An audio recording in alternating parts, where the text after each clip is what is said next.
Ahí. Ahí está. Bueno,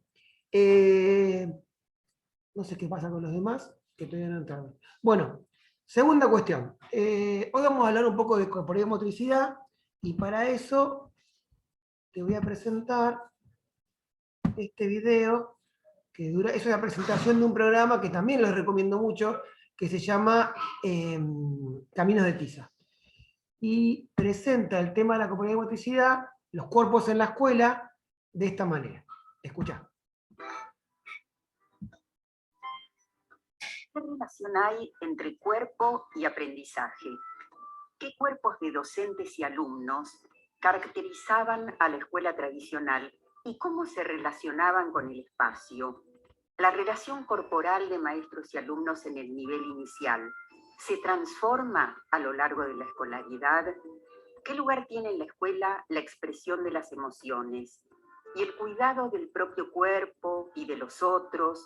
¿De qué características es la comunicación corporal en el grupo de pares? Bueno, un montón de temas que están vinculados a la corporalidad, ¿viste? Que tienen que ver con el cuidado del cuerpo, el cuidado de la salud, la comunicación corporal con los chicos, la comunicación corporal con los pares, el cuerpo y el contenido, el cuerpo y el aprendizaje, el cuerpo y las arquitecturas de la escuela, ¿no? Que eso es un tema súper interesante, el cuerpo y las arquitecturas de la escuela. Yo recién volví a mirar, son 3 videos, ¿no? Y ahora no te lo voy a pasar ese pedacito, pero es súper interesante porque en una parte, uno de los entrevistados hablaba sobre las arquitecturas de las escuelas. Y así como se fue modificando la concepción de educación, nosotros durante el primer cuatrimestre pudimos ver estos paradigmas que fueron sobre todo pasando a la educación física. No pasó lo mismo con las arquitecturas. Quizás porque las arquitecturas son cosas más duras, más, ¿viste? Más estables que los paradigmas. Entonces, muchas arquitecturas, y más las referidas a la escuela, se mantienen. Digamos, uno piensa en las escuelas normales, con sus grandes ventanales, su arquitectura diseñada de acuerdo al normalismo y la concepción.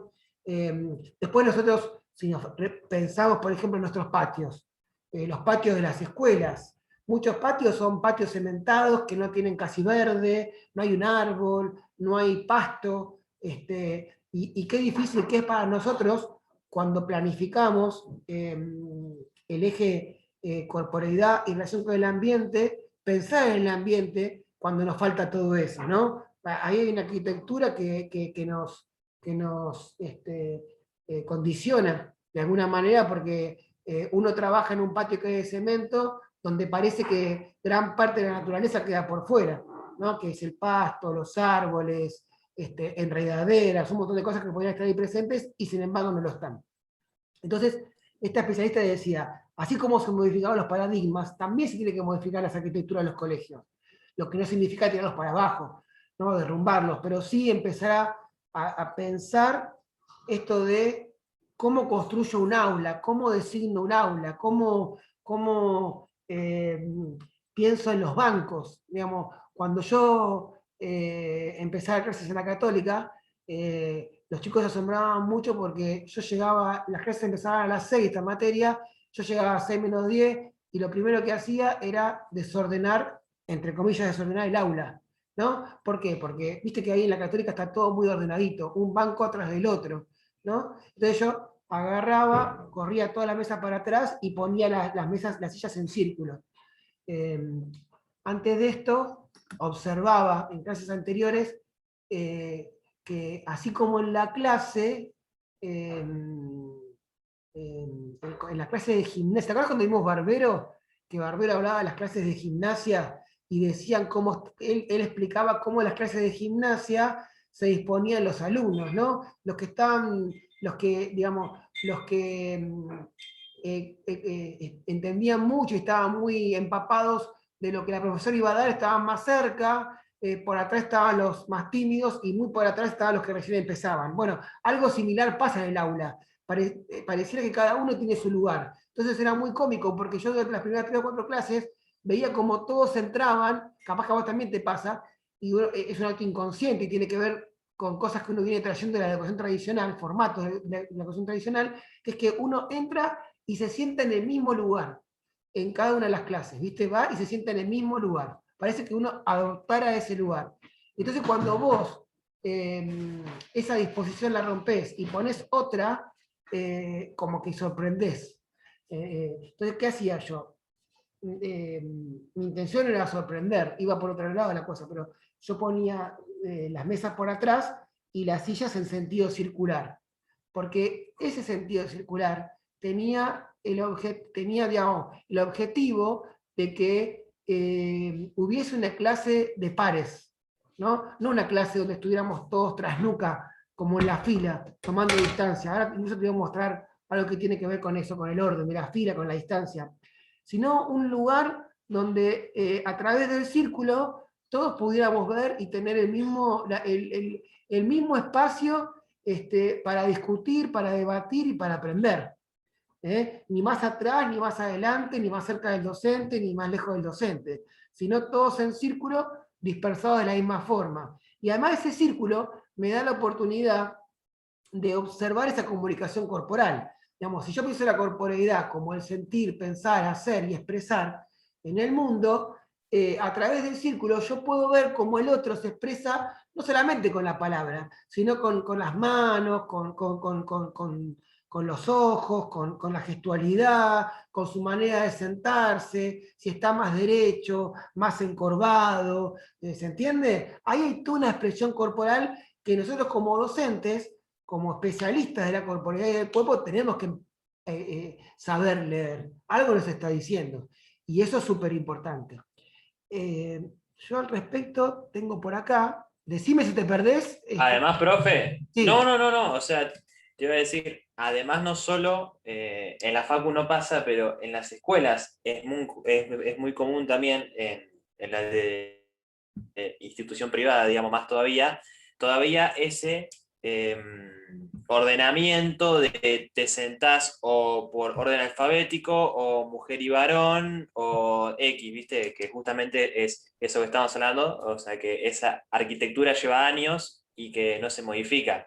Sí. Y además que también ya habíamos hablado, esto, citando a Foucault, esos ordenamientos de panóptico, ¿no? De ese vigilar y castigar que también siguen presentes justamente en esas Sí. Es que aulas, están ¿no? inculcadas, viste que ya lo tenemos todos, digamos, ya el panóptico está en cada uno porque, digamos, en esto que decías vos, cómo nos sentamos, cómo nos ordenamos, cómo nos disponemos en el aula, adoptamos, ya lo tenemos incorporadísimo, viste, y cuando rompemos con ese orden, incluso la lista, cuando uno toma la lista de chicos y chicas, es asombroso porque ni siquiera está por orden alfabético, está por orden alfabético, pero están primero los varones y después las mujeres. Todavía en muchas escuelas se conserva eso. En lugar de estar por orden alfabético y mezclado, está por orden alfabético, pero están primero los varones y después las mujeres. O sea que esa arquitectura de la que hablamos se mantiene incluso todavía en las listas. Pero mira, yo creo que las nuevas generaciones que son ustedes y los chicos van a ir rompiendo con eso. Creo que indefectiblemente van a ir rompiendo sí o sí porque ya tienen incorporadas otras cuestiones que también hablaba el video, que es que tienen otras arquitecturas de los cuerpos. Hola, todavía. ¿Por qué? Si vos ves los cuerpos ahora, los cuerpos de los chicos y de las chicas, son totalmente diferentes a los que eran en mi generación. Digamos, ¿por qué? Porque ahora ves, por ejemplo, cuerpos tatuados. Y ese cuerpo tatuado tiene todo un mensaje, ¿se entiende? Y en muchos colegios incluso ya se ha dejado de usar el guardapolvo. Y donde se lo usa el guardapolvo, que también se lo decía el video, se lo usa desabrochado, se lo usa como fuera de lugar. Entonces, el mensaje que hay ahí es que el guardapolvo me molesta, ya el guardapolvo yo no lo debería usar más. Entonces, estas son señales de Y que... además es eso, que el guardapolvo te tapa toda la corporeidad del chico. Claro, claro, porque tiene que ver con la homogeneidad que se pretendía, digamos. Exacto. Uh-huh. Bueno, y miren, yo les quería leer esto que tiene que ver con, dice, este es una parte del diseño curricular del nivel inicial, donde habla de lo que tiene que ver con la inclusión. Nosotros sabemos que la inclusión parte de la diversidad, es decir, yo para incluir, primero tengo que tener en cuenta que tengo un aula diversa. A partir de tener en cuenta eso, puedo empezar a incluir, ¿no? Entonces hay una parte que me parece súper interesante, acá. Dice, a ver, voy a aumentar un poquito. Ahí. Como verán, no veo nada, pero bueno, agrandar la letra. Dice, la educación inclusiva implica que, esperen que cierro acá, porque si no, ahí. Decía, la educación inclusiva implica que todos los niños de una determinada comunidad aprendan juntos, en espacios comunes y en el que cada sujeto necesite, con el fin de desarrollar al máximo sus posibilidades, siempre cada sujeto y sus posibilidades, ¿no? Teniendo en cuenta sus condiciones personales, sociales o culturales, lo que hablábamos recién, lo cultural y lo social como un factor importante de la corporeidad. Desde esta perspectiva que contribuye a reconocer las diferencias en los procesos, ¿se acuerdan cuando hablamos de procesos? Antes en la educación tradicional se hablaba de objetivos. El aprendizaje tenía objetivos, había que llegar a tal punto. Ahora el aprendizaje no tiene objetivos, porque al objetivo, digamos que es el fin de la carrera, llega el que mejor aprendió, el que cruza la raya. En cambio ahora lo que se valoriza del aprendizaje es el recorrido, cómo cada uno hizo el recorrido y lo que aprendió en ese recorrido que está considerado como proceso. Es que se plantea reemplazar la antigua meta de homogeneidad, que tiene que ver con el objetivo, por prácticas educativas simultáneas. O sea, la práctica tiene que ver con el proceso. Practico determinados ejercicios para ver cómo los puedo incorporar. Por eso cuando nosotros ponemos en el diseño curricular los objetivos, verbalizamos con posibilitar, experimentar, involucrarse, con cuestiones verbales que aluden a una acción que alude, valga la redundancia, a una práctica. ¿Se entiende? Prácticas simultáneas y diversas que contemplen y capitalicen las diferencias individuales. Y fíjense que todo el tiempo se está hablando de individualidad, de diferencia, de procesos y de cuestión sociocultural. ¿Qué? De cuestión sociocultural, ¿sí? Bueno. A ver, vuelvo acá. Ahí estamos. ¿Se fue Tobías? Ah, no, ahí está Tobías. Bueno, y ahora... Acá estoy. Está bien, está bien. Y ahora les quiero compartir esto que tengo por acá, que habla justamente, a ver si está acá. No, me parece que este no es el videito. Es el otro, el que está acá. No, es este. Acá, entre los especialistas, hay un profe de educación física, ¿no? Y es súper interesante lo que dice acerca de los paradigmas de la educación física. A ver si... ¿Qué recordás de cómo eran la actitud corporal hacia mediados o todo el siglo XIX y mediados del XX? Bueno, acá nos vamos a meter en los paradigmas que nosotros ya vimos, ¿no? Y qué pasaba con la corporeidad en ese momento. Y se mantenía una actitud muy rígida. Había una poca expresividad del cuerpo. Estaba mucho más enfocado la educación a la mente que al resto del cuerpo. Entonces... Ahí yo no coincido. Yo creo que la expresividad estaba. La expresividad siempre está. Lo que sucede es que no es captada ni tenida en cuenta por el docente. Es como decir, ay, no estaban los ojos estaban, no eran percibidos por el docente. La expresividad en el ser humano siempre está. Ahora, que no sea tenida en cuenta en la docencia es otra cosa. La expresión del cuerpo parecería que no era parte de la enseñanza. Claro. Solo se enfocaba lo que había que aprender a nivel mental, cognitivo, pero la expresividad corporal estaba totalmente vedada. Bueno, ahí los vemos. Ahí está lo que hablábamos recién, Emi, esto de las y Tobías, el tema de la fila y el tema de sentarse uno tras otro. ¿Y qué pasaba con esa fila, no? La formación era algo muy importante para la escuela. ¿se acuerdan cuando el docente decía, bueno, a lo mejor ustedes no se acuerdan, lo leyeron, cuando el docente decía, quiero ver una sola cabeza, ¿no? Y todo eso era muy importante, el tomar distancia, y como recuerdo Francesco Tonucci, pedagogo italiano, dibujó una vez a un niño mirando la nuca del compañero de adelante, porque ese era todo el paisaje que se podía ver. Claro. Y de los cuerpos rígidos, de esas marchas, de esas distancias, ¿a qué se fue pasando paulatinamente? Y fue gradualmente, la educación fue permitiendo que el cuerpo se soltara un poquito más, pero fue muy gradualmente. ¿No? De a poquito los bancos se fueron ubicando de otra manera, claro, hasta de cuerpos que estaban mirando la cabeza del otro, empezaron a abrirse un poquito más, quizás empezó a haber un pasillo. Sí. ¿No? Eso tiene que ver con ir modificando la arquitectura del aula, y esas arquitecturas responden directamente a cómo los paradigmas se iban cambiando, ¿no? Digamos, lo que pasa dentro del aula no pasa porque sí, tiene que ver con un porqué. ¿No? Un poco más de distancia, donde el cuerpo podía empezar a moverse un poco más, ¿no? Sentarse de a dos, que ya era todo un acontecimiento. Ahí los vemos, porque después se introdujo unas especies de mesas, ¿no?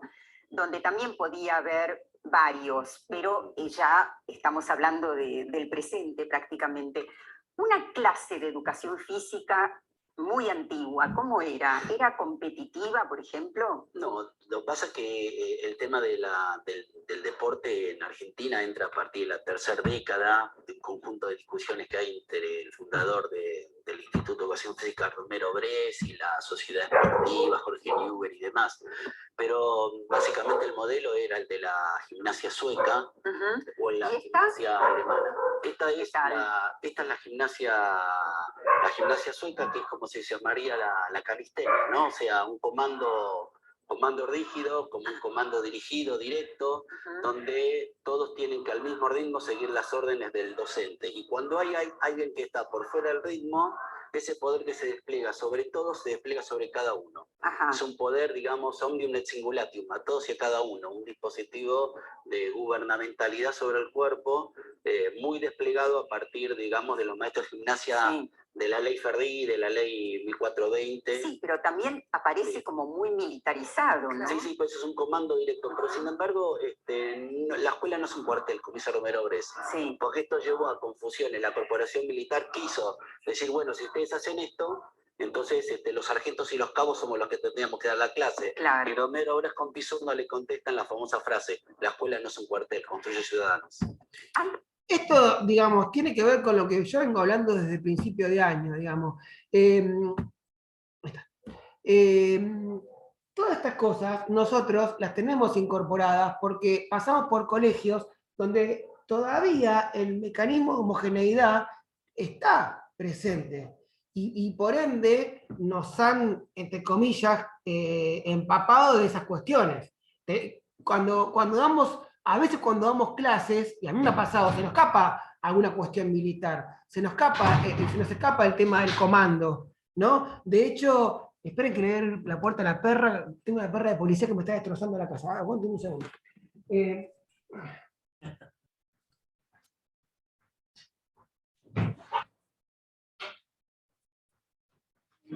Digo, se nos escapa el tema del comando. Y de hecho, nosotros con Adela, que tomamos examen de su materia y de la mía, lo que observamos en el 90% de los alumnos que rinden observación y prácticas 1, que han pasado por el nivel inicial y han hecho sus prácticas en el jardín, es que cuando hacen las prácticas y se encuentran con el grupo, todas esas estrategias didácticas que tenían pensadas se derrumban y acuden al mando directo porque se sienten amedrentados por el grupo. Y en realidad, lo que sucede con los chicos de inicial es algo muy distinto que lo que sucede con los chicos de primaria y de secundaria. En todos tenemos una corporeidad que tenemos que pensarla y de acuerdo a eso empezar a actuar, ¿no? Porque esa corporeidad nos da un mensaje que es algo que va surgiendo en la clase y que tenemos que incorporar como tal. Hay todo un mensaje que no podemos dejarlo ir. Pero inicial sucede que los chicos tienen el menor grado de institucionalización. Digamos, son los que menos han pasado por la escuela. Por lo tanto, no tienen incorporado toda esa cuestión institucional. Entonces, lo que se les pasa por la cabeza, lo hacen. Y lo que se les pasa por la cabeza, lo dicen. Y ahí hay un mensaje directo y puro. Y que nosotros tenemos que tomar y decir, qué bueno esto, a ver, ¿qué puedo hacer con esto? Al respecto, y para ejemplificarlo, creo que por aquí dicen algo. A ver.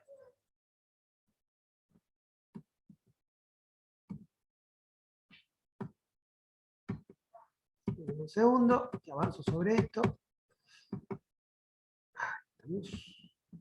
Ahí. Ahí va.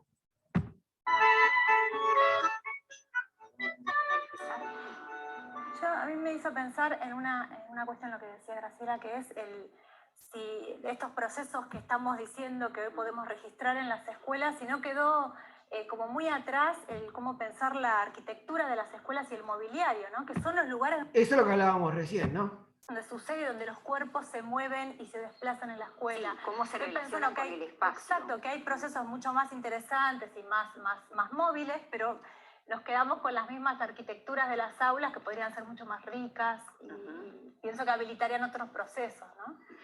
Sí. No, yo estaba pensando un poquito en el tema de la comunicación y algo que me pasa a mí como docente. Digamos, en la tradición del vínculo pedagógico, el docente habla y el maestro lo mira. Y en realidad todo lo que pasa dentro de ese espacio. Ahora resulta que uno habla y muchas veces el alumno no te mira o la alumna no te mira porque está mirando otro aparato, que es el celular. Y resulta que la comunicación, intervenís vos, el alumno y alguien que está a 20 cuadras mandando un WhatsApp. Entonces, realmente hay una comunicación, digamos, triangulada que que necesita, digamos, nosotros necesitamos repensar las pedagogías, porque decimos que vamos a incorporar la tecnología, pero cuando estás hablando y el alumno te mira y está whatsappeando, te da mucha bronca, ¿no? Y como uno está imbuido en una cuestión tradicional de relación de poder, realmente cree que le está faltando respeto. Y somos nosotros que somos muy arcaicos y no podemos, ¿no?, relacionarnos con estas nuevas lógicas que nos interpelan, ¿no es cierto? Es el afuera y el adentro, el afuera se mete todo el tiempo, ¿no? A través del WhatsApp. Ahora, Graciela decía que la escuela se ocupó de los cuerpos. Bueno, eso pasa mucho y nos va a pasar todo el tiempo y sobre todo a nosotros cuando trabajamos en secundaria y cuando trabajamos en superior. Esto de que a veces pensamos que los chicos no nos escuchan. Y yo creo que las nuevas generaciones tienen una gran capacidad que es la capacidad de disociar. Creo que los alumnos pueden, digamos, mirar la tele y escucharte a vos. A mí me pasó, no sé si lo conté, trabajando en una colonia, que yo después de comer armaba siempre un rincón. Yo trabajaba 8 horas en trabajo y trabajo todavía en colonia, porque me gusta. Pero digo, cuando recién arranqué, armaba un rincón de cuentos después de comer. Y un rincón que a mí me encantaba, porque a mí me encanta contar cuentos, y también tengo un gran ego, ¿viste? Que uno como docente quiere que lo miren, cuestión que también tiene que modificar bastante. Entonces cuando yo contaba el cuento, todos me miraban, porque además ni siquiera lo cuento el cuento, yo lo narro, porque narrar el cuento me da la oportunidad de ir viendo si ese relato le produce más interés o menos interés en los chicos. Voy observando cómo se da la corporeidad. Y en esa corporeidad si están más o menos enganchados. Entonces eso me da la oportunidad de o alargarlo, decorarlo un poco más, un poco menos, o recortarlo. Y por allá atrás había un nene que,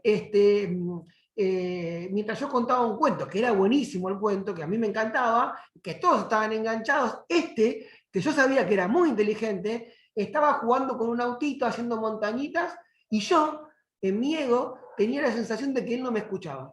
Y sin embargo, yo le digo en un momento dado, Mauro, ahora cuando yo termine de contar el cuento, como desafiándolo, vos me vas a contar lo que yo conté, de qué va la historia, porque si no, no te vas a meter a la pileta. Malísimo, ¿no? Bueno, y sí, me dice, y sigue jugando con su autito mientras yo contaba el cuento, doble desafío todavía. Cuestión que cuando yo terminé de contar el cuento, enseguida le pregunto, ¿y Mauro, de qué va el cuento? Y me lo contó todo. Me lo contó todo, digo, esta capacidad. Y lo mismo me pasó hace 2 lunes con Emi. Como me pasó lo mismo, Emi, hace 2 lunes. Y no me molestó para nada. Ahora te cuento por qué. Te agarré, te sorprendí. No, digo, igual no es un reto, no es un reto. Digo, me parece que yo en este punto me ayorné. Quiero decir, porque me pasaba que, por ejemplo, ese lunes. ¿Se cortó? ¿Se me fue Emi? Ah, no, está ahí. Me pasaba que justo ese día. No, estoy. Ese día estaba el partido. ¿Te acordás del lunes que estaba el partido? Sí. Entonces yo sabía que vos estabas viendo el partido, porque tu mirada iba para otro lado. Iba para la pantalla donde estaba el partido. El tipo no me estaba mirando a mí como me está mirando ahora, estaba mirando así, en diagonal. Yo dije, este está viendo el partido. ¿Y qué le voy a decir? Escúchame, mi hijo yo estaba acá, mi hijo que tiene la edad de ustedes, los dos estaban en el living viendo el partido. Digamos, es una situación que es comprensible. Y ahí estaba Emi cumpliendo también con un trámite burocrático. Digo, eso tiene que ver también con lo que planteaba el docente de interpelar las nuevas relaciones con la educación, donde intervienen un montón de cosas. Intervienen la comunicación de afuera, el WhatsApp, los medios que nos atacan y que aún así, yo creo, porque en un momento vos interveniste en la clase, participaste, creo que tenemos la capacidad de desdoblarnos, estar en ese lugar que me ofrecía el partido y participar en la clase. Digamos, no es un reto, al contrario, digo, creo que tiene que ver con esta nueva posibilidad que yo tenemos. No puedo eso. ¿Eh? Si me pones el partido, me hipnotizo, o sea, no hay chance. No, de hecho, vos el lunes no participaste en la clase, ni apareciste. No, dije, no, porque no podía hacer la gran Emi, no me concentraba en otras cosas. No, pero está bien, Igual, es entendible. Guille, volviendo a esto que vos decías de que los nenes cada vez tienen más capacidad de disociar, es cierto, a mí me pasó que, bueno, viste que yo estoy en un cole, y, el cole donde yo trabajo es católico y hubo una misa y estaban acomodados, digamos, por curso en el patio, fue porque justo era lindo el día para Pascua fue. Y un nene de un primero, porque primero tiene 2 cursos, 2 primeros es el único curso de primaria que tiene 2, estaba dibujando en la tierra con un palito, ¿viste? Y justo ese nene se da la casualidad que nosotros conocemos a la familia por otro lado, digamos, y yo dije, no está prestando atención, pero ni de acá a la China, está en su mundo.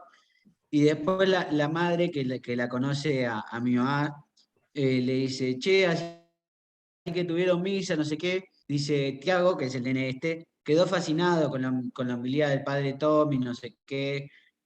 Porque, digamos, él estaba prestando atención, pero al mismo tiempo estaba haciendo otra cosa. Y primero de primaria, viste, un nene chico de 6 años, y ya tenía esa capacidad de estar, mientras que él dibujaba en la tierra, escuchando al sacerdote que hablaba de.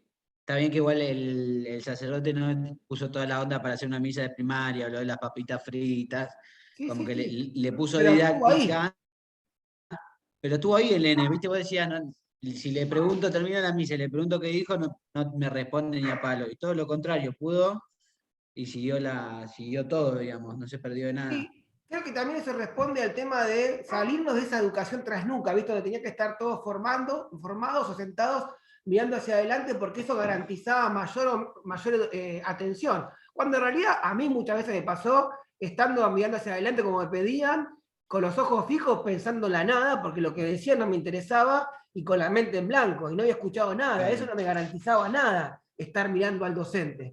¿Se entiende? Pero bueno, quería Sí. presentarles un poco el tema que vamos a hablar el segundo cuatrimestre, que tiene que ver con el cuerpo, y cómo esta cuestión del cuerpo es súper interesante para tratar en la escuela. Miren, voy a cerrar con esto, que es un poco lo que dice el diseño curricular. Se los voy a leer rápido para que no sea un plomazo, y que creo que tenemos que tener en cuenta nosotros los profes. Este es el diseño curricular de, a ver si está bien.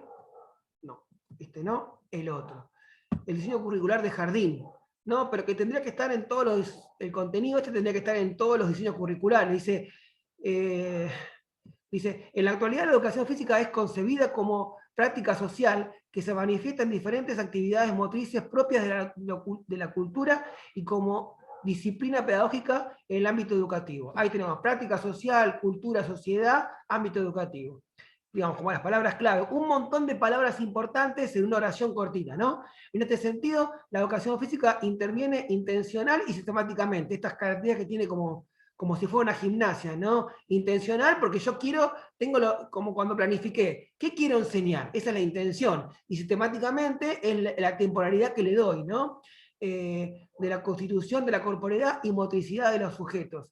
Y en la apropiación de prácticas corporales vinculadas al conocimiento de sí mismo, al desarrollo de las habilidades, al juego y al jugar, y a la exploración del ambiente y la expresión y comunicación. Y por acá hay algo que me parece que está buenísimo, que tenemos que tener en cuenta, sobre todo en el jardín.